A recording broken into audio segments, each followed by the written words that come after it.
ಈಗ ಏನಂದ್ರೆ actually hero ಒಕ್ಕಟ್ಟುಗಳು ಅನ್ನೋದಕ್ಕಿಂತ ಏನಂದ್ರೆ ನನಗನ್ಸೋದೇನಂದ್ರೆ ಪ್ರಾಕ್ಟಿಕಲ್ ಆಗಿ ಹೇಳ್ಬೇಕು ಅಂತಂದ್ರೆ ನಾವೆಲ್ಲರೂ ನಮ್ ಸಿನಿಮಾಗಳು ಮಾಡಿದ್ರೆ ಸಾಕು, ಇಂಡಸ್ಟ್ರಿ ಉಳಿತಿದೆ.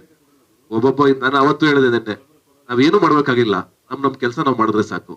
ಒಬ್ಬೊಬ್ರು 2 ಸಿನಿಮಾ ಮಾಡಿದ್ರೆ, ಅಟ್ಲೀಸ್ಟ್ 1 ಸಿನಿಮಾ ಮಾಡಿದ್ರೆ ವರ್ಷಕ್ಕೆ ಒಂದಾದ್ರೂ ಬಂದ್ರೆ ಮೇಜರ್ ಆಗಿ ಯಾಕೆ ಗೊತ್ತಾ, ಮುಂಚೆ ನೋಡಿದ್ರೆ ನೀವು 4-5 ವರ್ಷ ಕೆಳಗಡೆ ಎಲ್ರದ್ದು 2 ಸಿನಿಮಾ ಬರೋದು, ಜಾಗ ಇರ್ತಾ ಇರಲ್ಲ ರಿಲೀಸ್ಗೆ. ಅದರಿಂದನೇ ಇಂಡಸ್ಟ್ರಿ ಖಾಲಿ ಕಾಣ್ತಾ ಇರತ್ತೆ ನಿಮ್ಗೆ. ಎಲ್ಲ ಹೀರೋಗಳದ್ದು ಸಿನಿಮಾ ಬಂದು ನನ್ನ ರಿಕ್ವೆಸ್ಟ್, ನಾನು ಚಿಕ್ಕವನ್ನ ಅದನ್ನೆಲ್ಲ ಮಾತಾಡೋದಕ್ಕೆ ಮಾತಾಡಬಾರ್ದು. ಬಟ್ ನನ್ನ ಒಪಿನಿಯನ್ ಅಷ್ಟೇ ಇದು, ಅಂದ್ರೆ ಎಲ್ಲರೂ ಸಿನಿಮಾ ಮಾಡಿದ್ರೆ ನಾವು ಫಿಲ್ ಆಗ್ತಾವ ಥಿಯೇಟರ್ಗಳು, ಜನಗಳು ಬರ್ತಾರೆ, ಎಲ್ಲ ಸ್ಟಾರ್ಗಳು ಸಿನಿಮಾ ಮಾಡ್ಬೇಕು ಅಷ್ಟೇ. ಅದೊಂದೇ ಇರೋದು ಉದಾಹರಣೆ ಉಳಿಯೋಕೆ. ಒಟ್ನಲ್ಲಿ 1-2 ಮಾಡ್ಲೇಬೇಕು.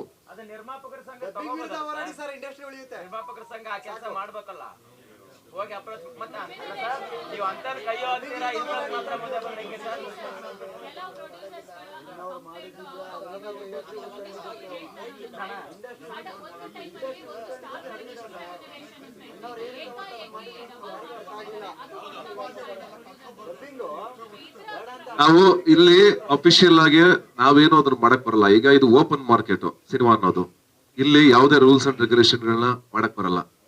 ಅದನ್ನ ನಾವು ಹೇಳಕ್ಕಾಗಲ್ಲ, ಯಾಕಂದ್ರೆ ಅದನ್ನ ಹೇಳೋದಕ್ಕೆ ನಾನು ತುಂಬಾ ಸಣ್ಣವನು.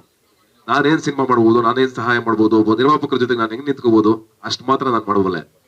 ಅದನ್ನ ಮೀರಿದ್ದು ಅದು ಈ ಸಿನಿಮಾ ಅನ್ನೋದೇ ಹಾಗೆ, ಯಾಕೆಂದ್ರೆ ಅದು ಅವ್ರವ್ರು ಕಂಡ್ಕೊಳ್ಳೋ ಬಿಸ್ನೆಸ್. ಅದಕ್ಕೆ ನಾನು ಹೇಳಿದ್ದು ಎಲ್ಲಾ ವಿಭಾಗದಲ್ಲೂ ನಮ್ ನಾಲೆಜ್ ಇರಬೇಕು. ನಾನು ಯಾವ ಸಿನಿಮಾ ಮಾಡ್ಬೇಕು, ನಾನು ಯಾವ ಸಿನಿಮಾ ಪ್ರೊಡ್ಯೂಸ್ ಮಾಡ್ಬೇಕು, ನಾನು ಎಷ್ಟು ಬಜೆಟ್ ಅಲ್ಲಿ ಮಾಡ್ಬೇಕು ಅನ್ನೋದು ನಮಗೂ ಗೊತ್ತಿರ್ಬೇಕು. ಅದು ಈಗ ನಾವೀಗ ಹೇಳ್ತಾ ಹೋದ್ರೆ ಏನಾಗುತ್ತೆ ಗೊತ್ತಾ, ಈಗ ಸಿನಿಮಾ ಮಾಡಿರೋರು ಪ್ರೊಡ್ಯೂಸರ್ಗಳೇ ತಾನೇ ಮಾಡಿರೋದು. ಯಾರನ್ನು ಬ್ಲೇಮ್ ಮಾಡಕ್ ಆಗಲ್ಲ. ನಾವು ಪ್ರೊಡ್ಯೂಸರ್ನು ಬ್ಲೇಮ್ ಮಾಡಕ್ ಆಗಲ್ಲ, ಈ ಕಡೆ ಟೀಮ್ನು ಬ್ಲೇಮ್ ಮಾಡಕ್ ಆಗಲ್ಲ. ಯಾರು ಒಂದು ಆಸೆ ಇಟ್ಕೊಂಡು ಮಾಡಿರ್ತಾರೆ, ಒಂದ್ ಸಿನಿಮಾ ಗೆಲ್ಲಿ, ನಮ್ ಇಂಡಸ್ಟ್ರಿ ಚೆನ್ನಾಗಿ ಬೆಳಿಲಿ, ದೊಡ್ಡದಾಗ್ಲಿ ಅನ್ನೋ ಕನ್ಸುಗಳು ಇಟ್ಕೊಂಡು ನಿರ್ಮಾಪಕರು ಸಿನಿಮಾ ಮಾಡ್ತಿದ್ದಾರೆ. ಹಾಗಾಗಿ ಅವ್ರ ಕನ್ಸು ತಪ್ಪಲ್ಲ.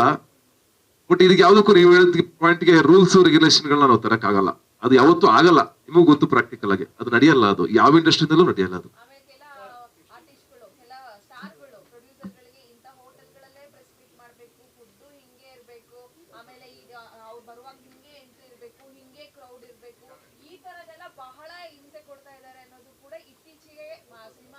ನಾನು ಹೇಳ್ಬೋದು, ನನ್ನನ್ನ ನೀವು ಯಾವ್ದಾರ ಗ್ರೌಂಡ್ ಕರೆದ್ರು ಬರ್ತೀನಿ.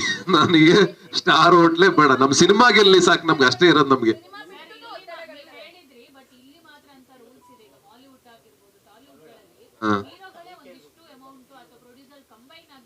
ನಾನ್ ಮಾಡ್ತಾ ಇದ್ದೀನಿ ದೀಪಿಕಾ. ಈಗ ಅದು ನಾವು ಈಗ ನೋಡು, ಅಲ್ಲೂವೇ ಇರುತ್ತೆ ದೀಪಿಕಾ ಅವ್ರು. ಏನ್ ಗೊತ್ತಾ ನಾನು ಹೇಳೋದು, ಅಲ್ಲೂ ರೆಮ್ಯುನರೇಷನ್ 10 ಕೋಟಿ ತಗೊಳ್ಳೋರು ಇರ್ತಾರೆ, 100 ಕೋಟಿ ತಗೊಳ್ಳೋರು ಇರ್ತಾರೆ, 10 ಕೋಟಿ ಸಿನಿಮಾ ಮಾಡೋರು ಇರ್ತಾರೆ, 1 ಕೋಟಿ ಸಿನಿಮಾ ಮಾಡೋರು ಇರ್ತಾರೆ. ಎಲ್ಲಾ ಕಡೆ ಎಲ್ಲಾ ತರದ್ದು ಇದೆ. ಅದು ಎಲ್ಲಾ ಸಿನಿಮಾಗಳಲ್ಲಿ ಅದನ್ನ ಆಕ್ಚುಲಿ ನೀವು ಚಾನಲೈಸ್ ಮಾಡ್ಬೇಕು, ಒಂದು ರೂಟ್ ತರಬೇಕು ಅಂದ್ರೆ ಅದು ತುಂಬಾ ಕಷ್ಟ. ಅದಾಗಲ್ಲ. ಅವ್ರವ್ರ ಮಾರ್ಕೆಟ್, ಅವ್ರವ್ರ ಸಿನಿಮಾ ಹೆಂಗ್ ಬೆಳೀತಿದೋ ಅದ್ರ ಮೇಲೆ ಅದು ಡಿಪೆಂಡ್ ಆಗ್ತಾ ಹೋಗ್ತಾ ಇರುತ್ತೆ. ಈಗ ಬರೀ ಹೀರೋದ್ ಹೇಳ್ತಾ ಇದೀರಲ್ವ ನೀವು. ಈಗ ಒಂದು ಆಡಿಯೋ ಕಂಪನಿ ಅಂತ ಅನ್ಕೊಳ್ಳಿ, ಖಂಡಿತವಾಗ್ಲೂ ಇದೆ, ಮಾಡ್ಬೇಕು ಸಿನಿಮಾ ಅಷ್ಟೇ. ಸಿನಿಮಾನೇ ಬಂದಿಲ್ವಲ್ಲ, ಸಿನಿಮಾ ಬಂದ್ರೆ ಜನ ಬರ್ತಾರೆ ಹೊರಡೆ. ನೀವು ಯಾವ ಸಿನಿಮಾ ಬಂದಾಗ, ನಿಮ್ಗೆ ಸ್ಟಾರ್ಗಳ ಸಿನಿಮಾ ಬಂದಾಗ ಜನ ಬರ್ತಾ ಇಲ್ಲ ಅಂತ ಹೇಳಿ ಜನ ಬರ್ತಾರೆ. ಈಗ ಫಾರ್ ಎಕ್ಸಾಂಪಲ್ ಲವ್ ಮಕ್ಕಳು ಹಿಟ್ ಆಯ್ತು, ಈಗ ಟಾಕ್ಸಿಕ್ ಬರ್ತಾ ಇದೆ, ಈಗ ಅಯೋಗ್ಯ 2 ಬರ್ತಾ ಇದೆ. ಸ್ಟಾರ್ಗಳ್ ಹೇಳ್ತಾ ಇದೀನಿ ನಾನು, ಅಂದ್ರೆ ಹೊಸ ಜನರೇಷನ್, ಹೊಸ ಹುಡುಗರ ಎಕ್ಸ್ಪೆರಿಮೆಂಟ್ ಗಳು ಹೇಳ್ತಾ ಇಲ್ಲ ನಾನು. ಸ್ಟಾರ್ಗಳ ಸಿನಿಮಾಗಳು, ಈಗ ದರ್ಶನ್ ಸರ್ದು ಮೊನ್ನೆ ಬಂದಾಗ ಡೆವಿಲ್ ಸಿನಿಮಾ ಬಂತು, ಅದ್ಭುತವಾದ ಕಲೆಕ್ಷನ್. ಎಲ್ಲಾ ಸಿನಿಮಾಗಳು ಕಲೆಕ್ಷನ್ ಬರ್ತಾ ಇದೆ, ಆದ್ರೆ ನೀವ್ ಹೇಳ್ತಾ ಇರೋ ಕಲೆಕ್ಷನ್ ಅಲ್ಲ. ಅಂದ್ರೆ ಎಲ್ಲರದ್ದು ಕಲೆಕ್ಷನ್ ಬರ್ತಾ ಇದೆ. ಹಿಟ್ ಆದ ಕಾಟಾರ ಸೂಪರ್ ಹಿಟ್ ಆಯ್ತು, ಒಳ್ಳೆ ಕಲೆಕ್ಷನ್ ಬಂತು. ಸಿನಿಮಾ ಚೆನ್ನಾಗಿರ್ಬೇಕು, ಸಿನಿಮಾ ಚೆನ್ನಾಗಿದ್ದಾಗ 100% ಆಗುತ್ತೆ. ಈಗ ಗ್ಯಾರಂಟಿ ನ್ಯೂಸ್, ಸುದ್ದಿ ಖಚಿತ, ನ್ಯಾಯ ನಿಶ್ಚಿತ.